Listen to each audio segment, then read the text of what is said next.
Huwag niyo na po kaming hanapin sa mga presinto sapagkat ang inyong mga pulis ay nasa inyo ng mga telepono. Dial 911. Darating ang inyong mga pulis sa loob ng 5 minuto. Lilingkod sa bawat Pilipino at magbibigay ng tamang impormasyon para sa tahimik at maayos na Pilipinas. Police News Network, alagad ng batas, tagapagtaguyod ng balitang pulis, sandigan ng mamamayan, patnubay ng katotohanan. La Campo Crame, maghahatid ng pinakahuling kaganapan at nagbabagang balita. Ito ang PNN Police News Network. At ngayon, ang inyong mga tagapagbalita. Magandang araw, Bagong Pilipinas. Ako ang inyong alagad ng batas, tagataguyod ng Balitang Pulis. Patrolman Regan Robles mula sa PNP Aviation Security Group, maghahatid sa inyo ng tamang balita, kwento ng pulis at serbisyo para sa mamamayan. At ito ang PNP News Online. Ang pangunahing balita ng Police News Network, alagad ng batas, tagataguyod ng Balitang Pulis.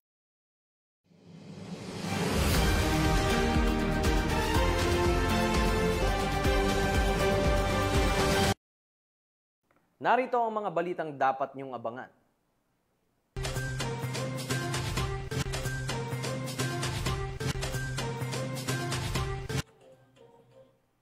Mahigit 21 milyong halaga ng smuggled na sigarilyo sa Zamboanga City.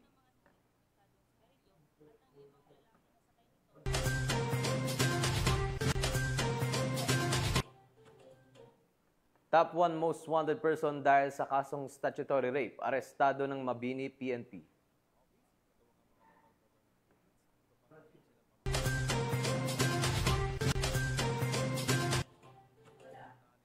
At miyembro ng Communist Terrorist Group or CTG, voluntaryong sumuko at nagbalik loob sa pamahalaan.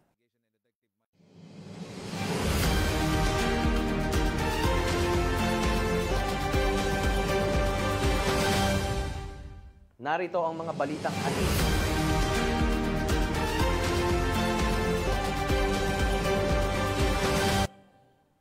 Narito ang mga balitang hatid ng ating PNN correspondents mula sa iba't ibang panig ng bansa.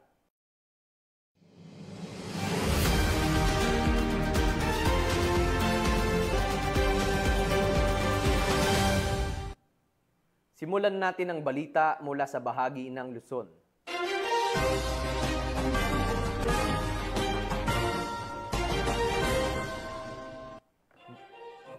Voluntaryong sumuko at nagbalik loob sa pamahalaan ang dalawang dating miyembro ng Communist Terrorist Group dahil sa hangaring muling makapiling ang kanilang pamilya at mamuhay ng tahimik at mapayapa.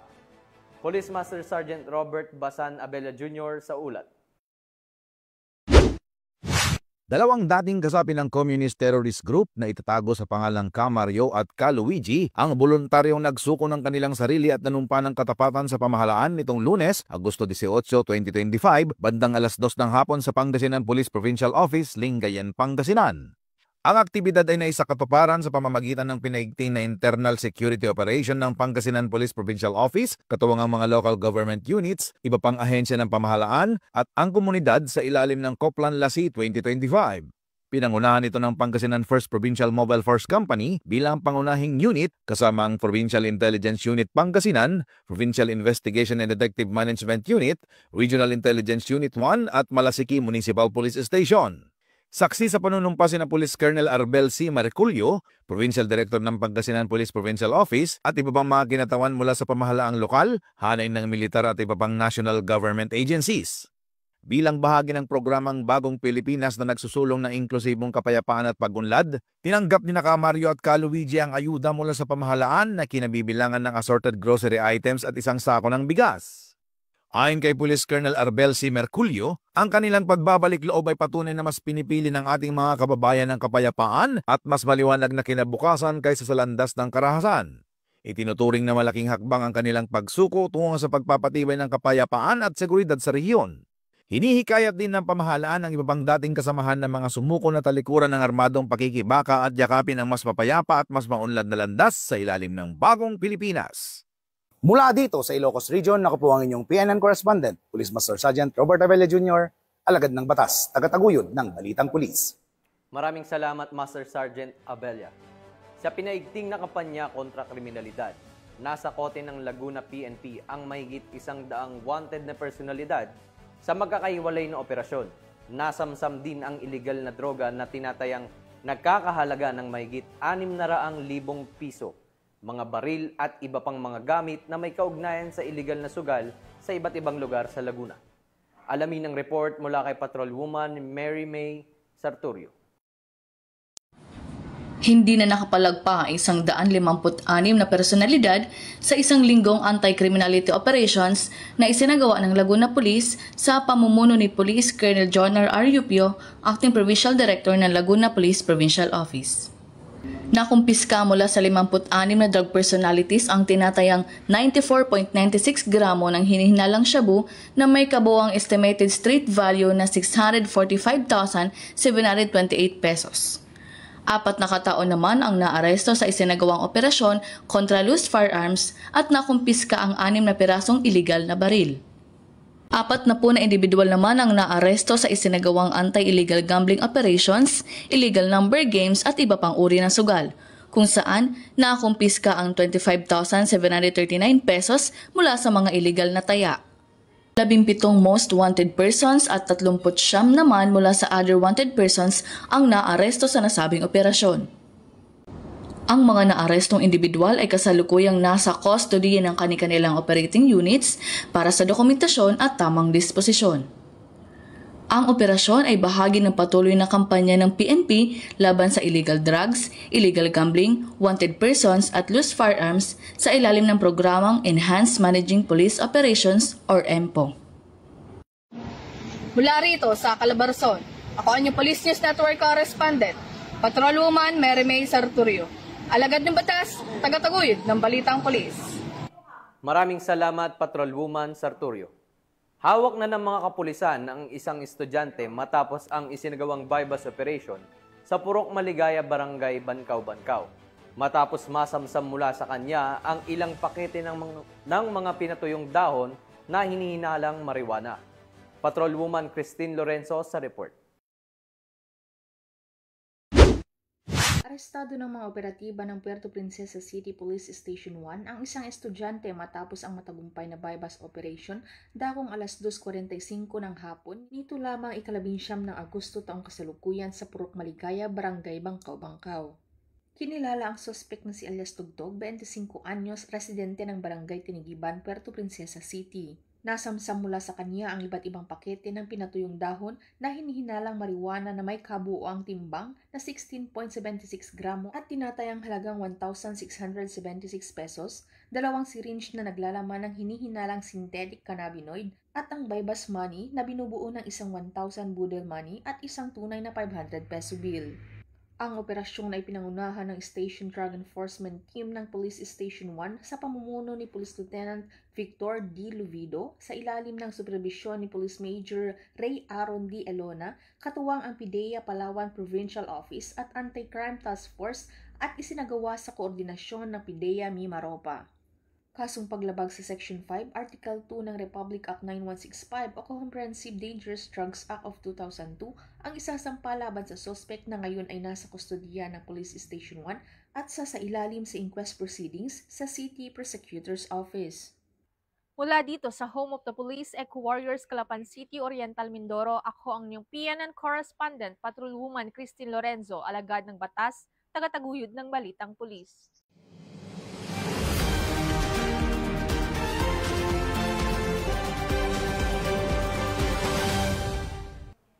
Formal nang inilunsad ng Police Regional Office 5 ang 3-day Computer Operation Seminar para sa 62 kapulisan na kalahok mula sa iba't ibang provincial at city police offices na ginanap sa Sandigan Park Camp Brigadier General Simeon A. Ola, Legazpi City.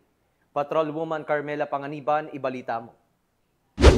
Formal nang inilunsad ng Police Regional Office 5 sa pangunguna ni Police Brigadier General Nestor C. Babagay Jr. ang 3-day Computer Operations Seminar Workshop na ginanap sa Sandigan Park, Camp Bijan Simeon A. Ola, Legazpi City.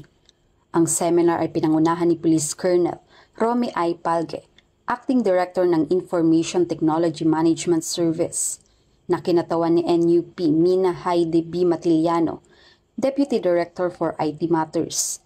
Dinaluhan ng nasabing seminar ng kabuuang 62 kalahok, 41 physically at 21 virtual attendees mula sa iba't ibang provincial at city police offices. Layunin ng aktibidad na palawakin ang kaalaman at kasanayan ng mga kalahok sa mga batayang operasyon ng computer, palakasin ang kanilang kakayanan sa information and communications technology, at tiyakin ang epektibong paggamit ng mga IT resources para sa mga gawaing administribo at operasyonal. Ang pagsasanay na ito ay bahagi ng patuloy na inisyatibo ng Pro5 na paigtingin ang digital na kakayanan ng kanilang mga tauhan, alinsunod sa modernisasyon ng serbisyo publiko at pagpapatibay ng epektibong pamamahala sa rehiyon. Mula dito sa Legazpi City, Albay, ako ang inyong PNN correspondent, Patrolwoman Carmela Panganiban, alagad ng batas, tagataguyod ng Balitang Pulis. Maraming salamat, Patrolwoman Panganiban. Isang lalaking suspect ang naaresto ng Kapas PNP sa kasong paglabag sa Republic Act 9165 at Republic Act 10591 sa ipinatupad na search warrant sa Tarlac City. Ibabalita yan ni Police Corporal Giselle Rivera. Arestado ang isang lalaki matapos ipinatupad ang search warrant na isinagawa ng kapulisan ng Kapas dahil sa pagkakasangkot umano nito sa ilegal na droga at pag-iingat ng hindi lisensyadong baril. Ikinasa ng mga operatiba ng 1st Provincial Mobile Force Company ng Tarlac PNP sa pakikipagtulungan ng Kapas Municipal Police Station at Provincial Intelligence Unit ang naturang operasyon sa Barangay Cristo Rey, Kapas, Tarlac. Kinilala ang akusado na si alias Esmer 26 anyos, isang negosyante at residente ng nasabing barangay. Nakumpiska sa nasabing operasyon ang isang caliber 45 na baril, isang Colt replica caliber 45, 3 sachet ng hinihinalang shabu na may tinatayang timbang na 14.8 gramo na may halagang 100,000 piso at iba pang drug paraphernalia. Ayon sa pulisya ay sinagawa ang paghahalughog sa maayos, mapayapa at makataong pamamaraan sa presensya ng barangay officials, mga miyembro ng Bantay Bayan, kinatawan mula sa DOJ, NPS at ilang miyembro ng media. Ang naarestong suspect ay kasalukuyang nasa kustodiyan ng 1st PMFC Tarlac PNP habang inihahanda ang mga kaukulang kaso laban sa kanya sa paglabag sa Republic Act 10591 o Comprehensive Firearms and Ammunition Regulation Act at Republic Act 9165 o Comprehensive Dangerous Drugs Act of 2002. Sa patuloy na kampanya ng pulisya laban sa iligal na droga, muling nananawagan ng mga otoridad sa ating mamamayan na makipagtulungan upang mapanatili ang kapayapaan at kaayusan sa ating mga komunidad. Mula dito sa Central Luzon, ang inyong PNN correspondent, Police Corporal Giselle V. Rivera, alagad ng batas, tagataguyod ng Balitang Pulis. Maraming salamat, Corporal Rivera. Tungayan naman natin ang mga balita mula sa Visayas.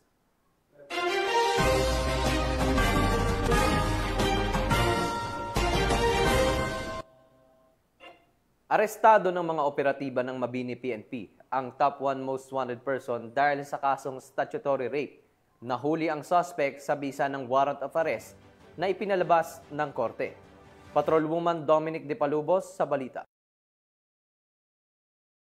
Arestado ng mga otoridad ang top 1 most wanted person municipal level matapos arestuhin kasunod ng paghain ng warrant of arrest sa kasong statutory rape na may 10 counts sa Purok 4, Bulawan, Mabini, Bohol nito lamang nakaraan. Kinilala ni Police Lieutenant Joseph Marlon A. Macalos, officer in charge ng Mabini Municipal Police Station, Bohol Police Provincial Office, ang suspect na si alias Osoy, 67 anyos at residente ng nabanggit na lugar. Ang suspect ay may outstanding arrest warrant sa kasong statutory rape na may 10 counts na inisyo ni Honorable Panfeloy Sala Jr., Acting Presiding Judge ng Regional Trial Court 7, Branch 51, Carmen, Bohol, noong 13 ng Agosto taong kasalukuyan na walang rekomendadong piyansa. Ipinaalam na sa kinauukulang korte ang pagkakaaresto ng suspect at ito'y pansamantalang nakadetine sa nasabing tanggapan habang hinihintay ang commitment order. Magandang araw sa ating lahat. Ating ipagbigay alam sa publiko na meron tayong naaresto na most wanted person, top 1 municipal level, sa kasong statutory rape 10 counts, with no bail recommended. Siya po ay nahuli by virtue of warrant of arrest na inisyo ng Regional Trial Court 7th Judicial Region, Carmen, Bohol. At ang ating suspect po sa ngayon ay kasalukuyang nakadetain sa ating lock-up facility ng ating stasyon. Ini-encourage ko po ang lahat, lalo na sa ating komunidad, na may alam sa mga kasong tulad po nito or sa mga impormasyon sa mga wanted person na ipagbigay alam po sa ating opisina, at maaari po kayong tumawag po sa ating hotline number sa stasyon or tumawag sa ating 911, ang ating National Emergency Hotline, para po sa agarang aksyon. Sa pamamagitan ng determinasyon ng mga kapulisan, mas papaigtingin pa nila ang kanilang pagganap ng tungkulin upang mapanagot ang mga tiwaling individual at mas siguro ang seguridad ng mamamayan tungo sa isang mapayapang bagong Pilipinas. Mula dito sa Central Visayas, ako yung Police News Network Correspondent, Patrolwoman Judith Nicanor, alagad ng batas, tagataguyod ng Balitang Pulis.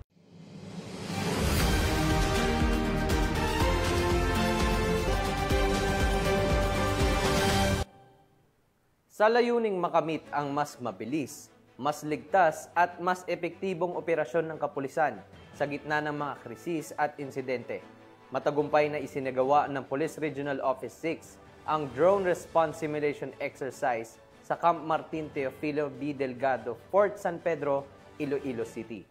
Patrolwoman Dominic De Palubos.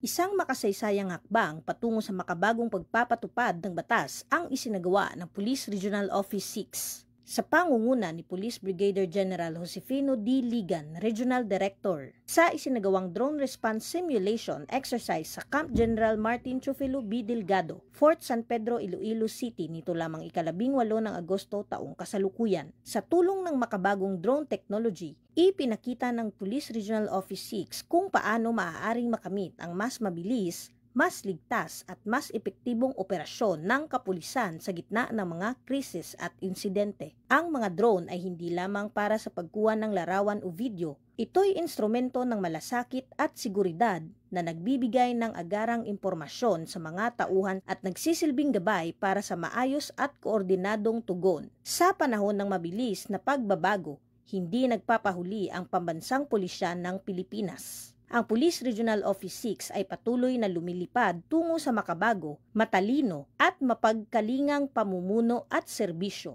Isang hakbang palapit sa pangarap na komunidad na ligtas, tahimik at may tiwala sa kapulisan. Dahil sa bagong Pilipinas, ang gusto ng pulis, ligtas ka. Mula dito sa Western Visayas, ako ang inyong Police News Network Correspondent, Patrolwoman Andrea Dominic De Palubos, alagad ng batas, tagataguyod ng Balitang Pulis. Maraming salamat, Patrolwoman De Palubos. Arestado ng Ormoc City PNP ang tinaguriang top 1 station most wanted person sa kasong rape sa isinagawang operasyon sa Barangay Hibunaon, Ormoc City. Nakibalita dyan si Patrolwoman Camberley Flores. Ng mga autoridad ang tinaguriang top 1 station most wanted person na may kasong rape matapos mahuli sa Barangay Hibunaon, Ormoc City. Bandang alas 10:21 ng umaga nang maaresto ang akusado ng mga tauhan ng Ormoc City Police Station 3 sa bisa ng warrant of arrest para sa kasong rape sa ilalim ng Article 266-A ng Revised Penal Code na walang inirekomendang piyansa. Ang akusado ay dinala sa Ormoc City PS3 para sa kaukulang dokumentasyon at tamang disposisyon. Ang ating kapulisan ay patuloy na maglulunsad ng mga operasyon para mahuli ang mga taong may pananagutan sa batas upang maihatid ang hustisya sa kanilang mga naging biktima at mapanatili ang kaayusan at kaligtasan ng ating komunidad tungo sa minimithi natin na bagong Pilipinas. Mula dito sa Eastern Visayas, ako ang inyong PNN correspondent, Patrolwoman Flores, alagad ng batas sa kataguyod ng Balitang Pulis. Narito naman ang mga balita mula sa bahagi ng Mindanao.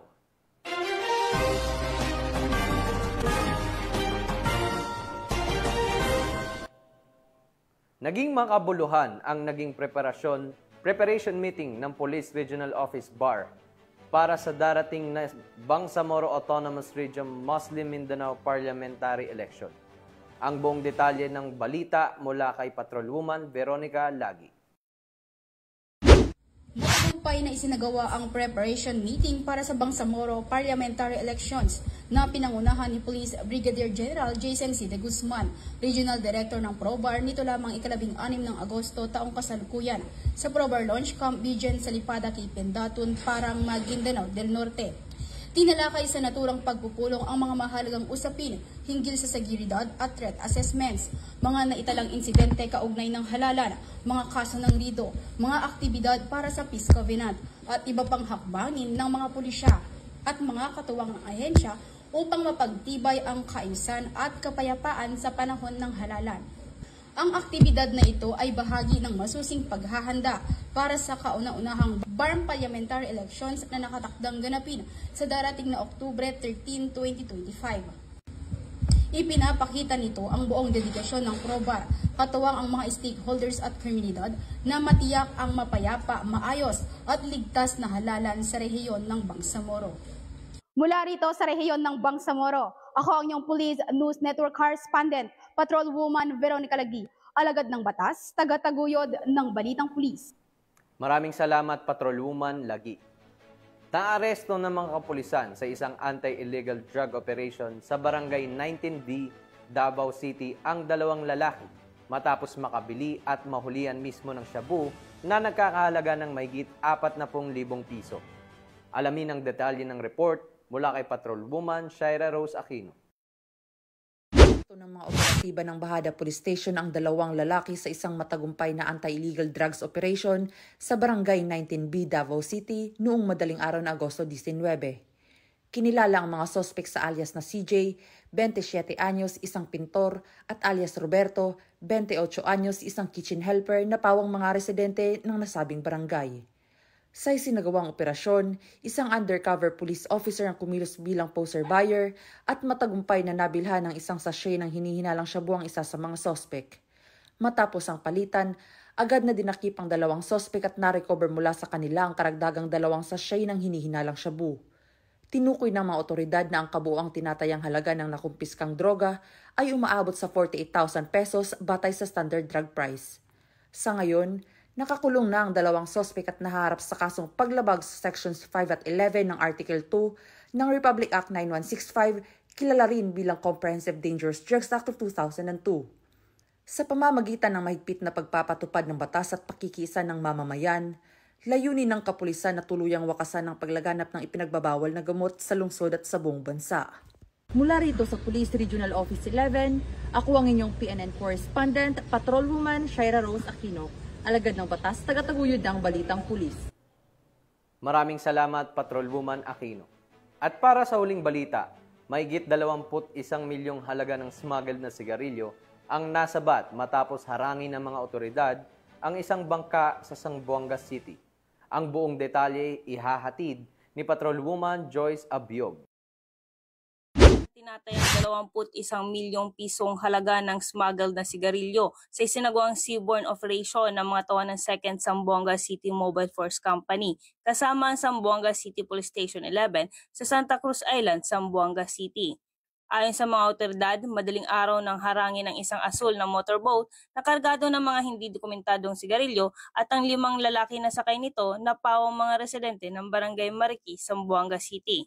Batay sa inventaryo na isinagawa ng Bureau of Customs, umabot sa 366 master cases at 35 reams ng iba't ibang brand ng sigarilyo ang nakumpiska na may kabuuang halagang 21,011,910 pesos. Sa kasalukuyan, ang mga nakumpiskang sigarilyo at bangka ay na-turnover na sa Bureau of Customs at ang mga nasabing suspect ay nasa kustudiyan na ng Zamboanga City Police Station 11 para sa tamang dokumentasyon at disposisyon. Mula rito sa Zamboanga Peninsula, ako ang inyong PNN Correspondent, Patrolwoman Joy Sabyog, alagad ng batas, tagataguyod ng Balitang Pulis. At yan ang mga balitang nakalap ng ating PNN correspondents mula Luzon, Visayas at Mindanao. Sa ngalan ng pamunuan ng Philippine National Police, sa pangunguna ni Chief PNP Police General Nicolas Torre III at sa pamumuno ni President Ferdinand Bongbong Marcos Jr., kami ay maglilingkod sa bawat Pilipino at magbibigay ng tama at balansing balita dahil sa bagong Pilipinas, ang gusto ng pulis, ligtas ka. At sa mga mahal naming kababayan, huwag na kayong maghanap ng pulis sa presinto sapagkat sila po ay nasa inyong mga telepono. Tumawag sa 911, darating sila sa loob ng 5 minuto. Mula rito sa tanggapan ng tagapag-ugnay ng pambansang pulisya, kami ang inyong alagad ng batas, tagataguyod ng Balitang Pulis. Patrolman Regan Robles mula sa PNP Aviation Security Group. Maghahatid sa inyo ng tamang balita, kwento ng pulis at serbisyo para sa mamamayan. At ito ang PNP News Online, ang pangunahing balita ng Police News Network.